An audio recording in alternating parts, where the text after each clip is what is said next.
SEP Fanfic Readings presents 1,000 Words by Olive Juice 28. Chapter 63. Summing It All Up. After a leisurely tour of the grounds, Hermione and Draco walked her parents back down to Hogsmeade, where Alcott and Harry were already sharing a pint at the Three Broomsticks. The previously decided upon plan was that Harry would portkey Alcott back to his home in France first thing in the morning, while the Grangers still had their room at the inn for 2 more days. The schedule up at the school was such that the leaving feast would be held on the Saturday evening, and most students would head home on the Hogwarts Express Sunday morning. Both Hermione and Draco had made plans with their housemates in first years, and Edward and Jeanette insisted they not change a bit of it on their account. "We'll still be here," Jeanette waved her hand at her daughter, who was torn between wanting to go back up to the castle and wanting to stay by her parents' side. "You two go and enjoy tomorrow. Edward and I are going to have a lie-in, and then spend the day exploring this lovely little village. You can meet us here for breakfast on Sunday, yes?" "I'm sure that can be arranged," Draco assured them. "When are you returning to Redland?" "Well, we closed the practice for 2 weeks," Edward explained, "and we've been here for 3 days now, so we still have quite a bit of time to play with." Hermione's eyes had gone wide. "You've been here for 3 days?" "Well," Harry spoke up suddenly, hoping to head off any sort of indignation on the part of his best friend, "we portkeyed here late on Wednesday and got settled in. Then yesterday we met for a while and planned out how we wanted things to go today." He nodded at Draco as he spoke, and immediately both wizards realized their mistake. "You saw my parents yesterday?" Hermione's voice had risen slightly, and they turned to her boyfriend, who was now shrinking back in his chair. "Now, Hermione." Edward reached over and grabbed his daughter's hand, knowing exactly how much she hated being uninformed. "We all agreed on the timeline of everything. We wanted you to enjoy the commencement ceremony without all this overwhelming you. Don't get mad at the boys for that." She visibly deflated and nodded sheepishly, glancing sideways at Draco, and then Harry, and huffing in reluctant acceptance. "You're right. I'm sorry. It's just a lot, and I think I'm only now starting to realize all that went into making this happen." Her eyes were bright, but her smile genuine as she took in the apprehensive looks on their faces, as if they were still bracing for the storm to hit.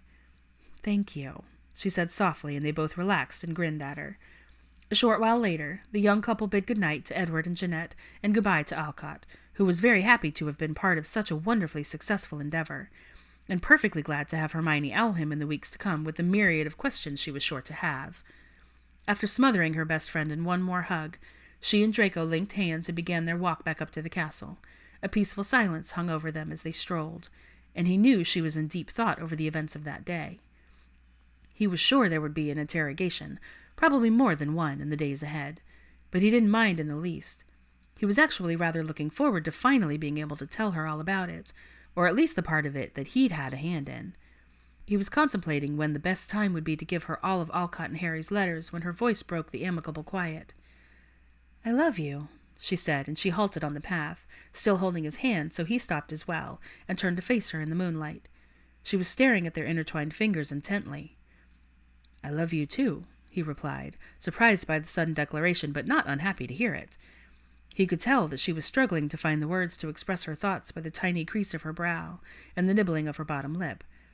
He started to worry that there was a "but" coming. "Hermione," he began, her name almost a question as she remained silent, but she raised her eyes to his, and he saw tears shimmering in their chocolate depths. His gut clenched while his heart hammered, and he braced himself for something he didn't want to hear. She took a deep breath and closed her eyes, clenching his hand tighter in hers. "I can't believe you did this for me. I have no idea how I will ever be able to fully express my gratitude, but thank you, Draco." She opened her eyes, and then a single tear slid down her cheek as she gazed at him with such adoration it made his heart skip. "Every time I think I've never felt so loved or cherished, you go and do something to top it. And this," she trailed off, wiping a second tear, taking a shuddering breath. "You are an amazing man, Draco Malfoy, and I'm very lucky to have you." He didn't know if she had anything else she wanted to say, but he didn't give her the chance. Instead, letting go of her hand and cupping her face between his palms, he leaned in and looked straight into her eyes, hoping she could see the raw sincerity in his own. "I'm the lucky one, Hermione." He pressed his lips to hers, a familiar action between them, but this time it carried a little more weight than usual. He hoped she understood that this was him saying that he loved her now, and would love her always, that he had done this for her, but it was because of all she had done for him that he would never stop endeavoring to show her how cherished she truly was. The kiss started off soft, but soon grew to something more as she wound her arms up around his neck and sunk her fingers into his blonde locks. He dropped his hands from her face and encircled her waist, pulling her as close to him as he could while maintaining his balance on the uneven path. When he broke the kiss to catch his breath, she continued to leave a trail along his jaw and under his ear where she whispered again, "I love you." He buried his face in her curls and hugged her tightly, wanting nothing more than to lose himself in her forever, to keep her in his arms and never let her go. And he allowed himself to remain in that moment for a bit, content to stay there as long as she wanted. Eventually, Hermione shifted and looked up at him, her eyes still shining, but no longer tear-filled. She pressed another sweet kiss to his lips and smiled at him when she pulled back and he felt brave enough to ask the question on his mind all day. "So, you're not mad at me then?" "Mad?" She looked utterly bemused. "Why would I be mad?" He shrugged. "Well, because I didn't tell you what we were trying to do. Mind, Potter was all for keeping it a secret too," he added hastily.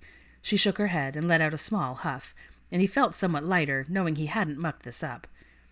"How could I be angry with you for helping me get my parents back?" she asked, her hand now caressing the side of his face. "The only thing I'm even mildly irritated with is the fact that I didn't have some long-lasting relation to call upon for help. I hope Alcott meant it when he said I could owl him. I've got so many questions." Draco couldn't help chuckling at his girlfriend's insatiable need to know and understand absolutely everything, and decided it was as good a time as any to tell her about his stash of letters. "I figured you'd want to sort it all out, so I kept all the letters from Alcott and Potter. I'm sure, if you wanted, Alcott would even send you the ones we wrote to him, so that you can see both sides of the conversation." If possible, the look of sheer devotion on her face increased as her eyes widened and her mouth dropped open. "Oh, Draco, that's wonderful! You're wonderful!" She flung her arms around him again, almost knocking him off balance in her exuberance, and he laughed easily, knowing exactly what was coming next. "Can you show them to me? Do you have them here?" She disentangled herself from him and was pulling him up the path in the direction of the castle, positively giddy with excitement. "Yes, love, they're in my room." He chuckled warmly and allowed himself to be dragged as quickly as possible back up the sloping lawn, through the entrance hall, up 7 flights of stairs, and straight into his chamber, where she immediately plopped herself on his bed and watched him expectantly. He took the secret book off his shelf and handed it to her, pleased to see the look of surprise come across her features at his hidden-in-plain-sight location. He placed the text in her hands and waved his wand, unlocking it so she could open it, smugly noting her impressed expression, and sat down next to her. Hermione opened the book and saw the pile of letters, and her eyes went wide. "How long have you and Harry been corresponding with Alcott?" "Since just after Christmas." Her eyes flashed to his face. "Really?" "Yes," he nodded. "When Potter came for our weekly session between Christmas and New Year's, I brought up the idea, and my mother found Alcott's journal."